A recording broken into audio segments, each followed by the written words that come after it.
On October 22nd, the Board of Supervisors approved a new county ordinance to legalize the cultivation of commercial cannabis in Calaveras County. This is a series of interviews to introduce you to some of the farmers who successfully complied with the urgency ordinance and will now be eligible to apply for new permits under the permanent ordinance. Good morning. I'm Susan Tomasich. I'm here with Shelley Trotter. We're going to do another of our series, Meet a Farmer. Hi, Shelley. Hi. Hello. How are you today? Good. Good. So let's start in 2016. The Calaveras County put a commercial cannabis program in place. How did you enter that program? We've been looking for property up here about 2 years prior to that. I was looking for property big enough that I could grow enough cannabis for my disabled son. And we just got in February 2016 when I bought it. We bought it to be able to have a staycation because he's multi-handicapped and to grow enough cannabis for his needs. Can you tell me a little bit about your son? So he was 3 months old and he got his first DPT shot. Okay. And within 24 hours he had a stroke. First of many seizures, he had quit breathing. 2 days later, they diagnosed him with pneumococcal meningitis. They metaflighted him to Oakland Children's Hospital, where he was there for 6 weeks in ICU. He has severe brain damage. He's totally deaf. He has no left peripheral vision. He has cerebral palsy on the left side, so his whole body's drawn up. About 1.5 inches shorter on that side. He has seizures, just a lot of learning disabilities. He's very low cognitively. But he has more want-to-itiveness and more spirit, and, he's just a joy to be around. Oh, that is a wonderful spot in the story. Is that a common reaction to... No, they said he was 1 in a million. Oh, great. Yeah, that if he hadn't gotten the shot, that he probably would have been through it just fine. That pneumococcal meningitis is a normal. They could pull a nose hair out of my husband's nose and probably find it, and the body just has an immune system that fights it off. Pneumococcal is very, I guess, everywhere. Right. But because of the immunization, it lowered his immune system. So it wasn't the actual shot that caused his, well, there's, Right, controversy over that, but, that, had he not had that, though, because I was breastfeeding, he would have had an immune system enough to be able to fight that off and just not gotten sick. Sure, So there's several different ways you can look at it, but, yeah, they said he would never function like a normal child, and, he walks, he gets to where he wants to go. You're not going to stop him. He's got to scoot or walk, or he gets up and does what he wants to do, and he lets you know what his needs are, and he's pretty much a happy guy when you're not dealing with seizures. Let's talk about the seizures. So it used to be his normal baseline was 3 to 4 seizures during a week. And they would come in a group of 1 to 2 days, and then he would get 3-4 days without any seizures. So every time we'd learn something, get in a good groove, you just kind of get kicked back down the stairs. Every time a new medicine would come out, we would try it. They would try it on him, and well, let's do this and do that. And I would give him about 6 months, 8 months, and then we would end up having to taper him off of it because it just didn't fit, help him at all. His were definitely uncontrolled. So then we hit puberty, probably about 18, 19. He went to having seizures every day. He would have them, 3 or 4 every day. That's when I really got into an herbal side of things and started treating herbally to help with that. And we had just moved to Riverbank.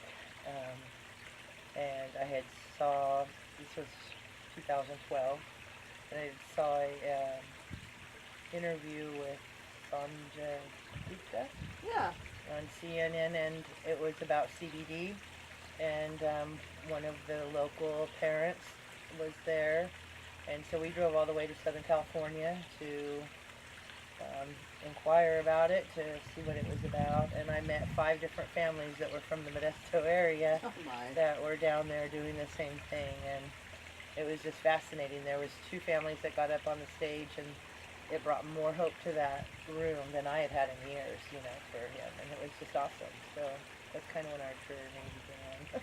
Okay. Yeah. So then you bought the property up here. You saw that Calaveras was going to allow cannabis cultivation. And Right. I knew a couple different people here that were already growing for their medical needs, and that's all I needed was enough to grow for his medical needs. We were still playing with it. We were learning ratios and what worked and what didn't work, and so that's a lot of trial and error. And you know, we weren't growers, so we weren't. You know, I lost a lot. I learned quite a bit in that first couple years, and I wasn't just going to give him anything. I tried other people's stuff that they were trying to put on the market at that time, but it was very new. So, you know, there was no consistency. There wasn't, there just wasn't a product that I was going to give my son yet. yeah. So a lot of trial and error and just kind of learning. And so we looked for property that, again, that I could do that. And that was February of 2016, and the urgency ordinance went in after that, and a personal grow was limited to 100 square feet, and that wasn't what I wanted. I wanted to be able to, you know, grow a plant big enough that I could get, you know, again, we weren't pros either. Right. So the special needs friend that was living down in Modesto, he has a son that has Dravet, and he has a dispensary now, and he leased out the rest of that garden to grow CBD. Oh, okay. Yeah. Now let's talk about, you did come up, I have it here. You have some products that you sell now, Yes. and you are the Wind Valley Apothecary. Yes. Were you over at the farmer's market? Yeah, okay. Then That was my youngest son, Michael, or my business partner, Carol. Oh, okay, great. Because I do remember seeing at the farmer's market some CBD products. So tell me about the Herbal Renewal. That's a product I made for myself. All my products started with Robert. That was where it started when we got into the cannabis industry. If you couldn't, you know, when you're growing it, you have all this extra stuff that you're not going to make a tincture out of. And so I started, you know, he's contorted, he's very, you know, stiff. And he can't tell me he's in pain, but you can tell when he walks and how he, you know, participates in activities that he's not as limber as he should be. And so I made a salve for him. Okay. And again, when we started getting into herbs, I studied all kinds of herbs, you know, and what their uses are medicinally, and found a combination that worked really well. And I just rubbed it all over his body, and he went from always like this to where he would hit you with this hand and he would extend it, and we go out to the pool and he's, you know, really trying to use it, and, you know, and I accredit it just being able to loosen up all that muscles, the myofascia that's all just real stiff, and so that's how our product started. And then, you know, he's incontinent, so I'm always washing my hands, so I made myself a lotion, and, you know, and then I made myself something for crow's feet, and then I made one with magnesium, because I can't take magnesium internally, but I need it topically, and that's great for after a seizure for him. I just rub his whole body down with it, because seizures are horrible, you know, your whole body just, it's like you're been plugged in a light socket or something. And so each product was made for a reason, and with love and, you know, intention that, you know, it's going to work. Right. Now, how does the magnesium help relax the muscles, do you know? Well, topical magnesium, you have better bioavailability versus having to take it internally and then get processed through the liver. So you don't really get a lot of it. And I believe a lot of people are magnesium deficient. And, you know, your muscle gets real tight and you can't move, and then it hinders your range of motion. And I've seen this firsthand with Robert, so I know that it, you know, I watch it, and the magnesium just kind of relaxes that muscle so that he's able to, you know, be able to move. You got to be able to move, or it's just going to continue works. I've had friends that use it for RA. They use it for all kinds of stuff. You know, magnesium's a great muscle rock. So. But it's real good in baths too, like bath salts. You get a lot of magnesium and Epsom salt. Well, that's good to know. And now, this is a pain relieving salve, and does this particular one have the magnesium in it, or? That one doesn't. That's the first product I made. Again, my friend had a dispensary, so before regulation, when they first started opening up, you know, I made a batch of it, and you know, it makes 30 of them, so I give them to all the special needs parents, to all my friends, and they're called, Shelley, that stuff's wonderful. You know, I use it all over my son or my daughter. And then when he opened his dispensary, he said, Shelley, you got to put it in the store. I said, I don't even have a label for it yet. And that's kind of how we started putting it into stores. And it just works really well. I love hearing stories about people that's used it and had relief for the first time, or, you know, being able to function where they couldn't before. Oh, that is wonderful. It makes you feel good. Let's go back in time a little bit. So you became part of the first commercial cannabis program. Can you give me a little bit of your journey through that? Oh, that was quite the journey. We did all of the licensing. We did the state licensing too. Just the cost and everything that had incurred was a lot. Yeah. Then having people here to run it, because again, we're not growers. My son is. He's learned a lot in the last 10 years, but my youngest son. Sure. I don't know. It was. We enjoyed it while it lasted. You know, it's definitely different. But I believe all herbs are here for a reason. So I was very much on board with people being able to grow their own medicine. Yeah. And the ban hit, that really sucked. Because Robert doesn't just take CBD, he takes about 20 milligrams of THC 4 times a day as well. And that we've noticed really helps with the recovery of seizures, and his, like the mental part of being more aware of what's around him. Okay. So the ban really hurt that part of it, not being able to grow that, having to try to source that from somewhere. And that's scary as a parent because you're giving it again to your child. And, but that's, that was not a fun time, I guess. So how did you end up adjusting? I know you were still able to produce your product, so how did you?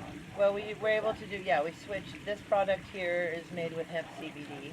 Okay. What we found out was, all of the cannabis growing aside, it was always hard to duplicate that. So even if you had the same strain, it still was different for Robert. Okay. And he's very sensitive, so he's probably, again, not the norm. But what we found with using the hemp CBD is that some of these growers in Oregon and Washington have just taken the cannabis plant and bred it without any THC so they could register in its industrial hemp. So it's still a female plant, it's still getting all of the other goodies that the cannabis plant would have that you wouldn't really necessarily get from the male plant.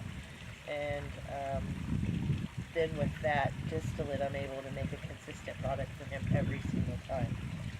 We do terpenes, which are the part that makes it the sativa or the indica. We do those from natural ingredients, where everything has terpenes, lavender and lemon, and those are all terpenes from natural sources. And we found the ones that work for him specifically, and we've had weeks now without any seizures at all.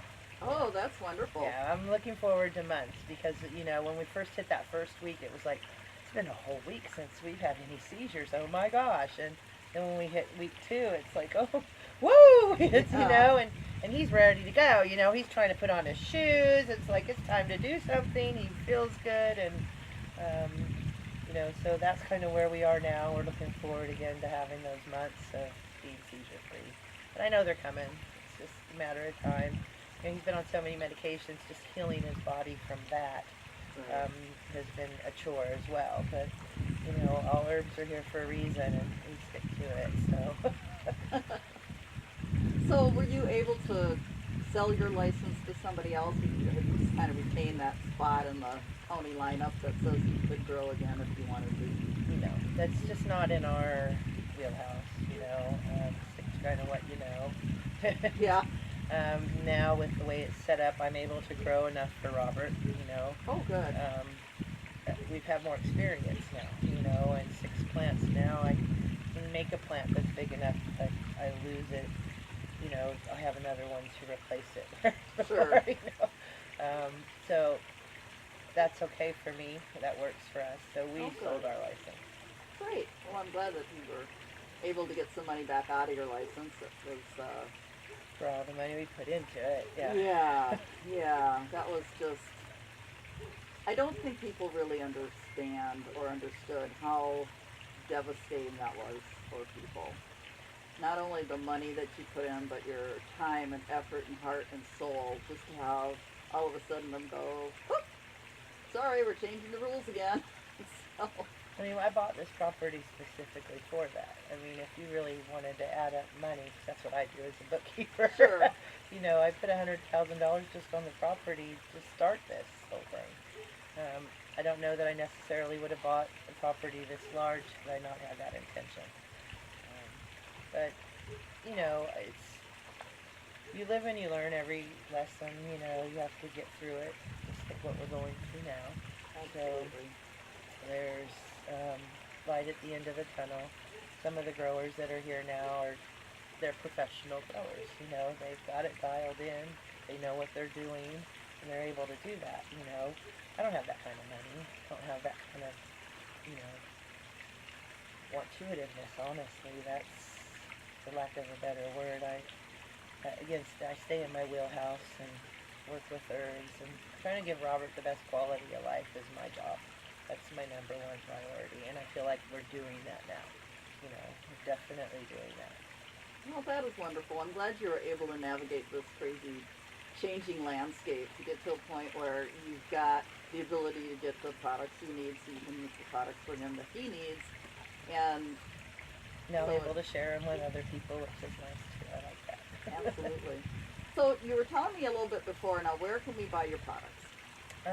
Here locally, they're in Health Habit, Calaveras Garden Supply, Marval. You can buy them online though at WindValleyApothecary.com.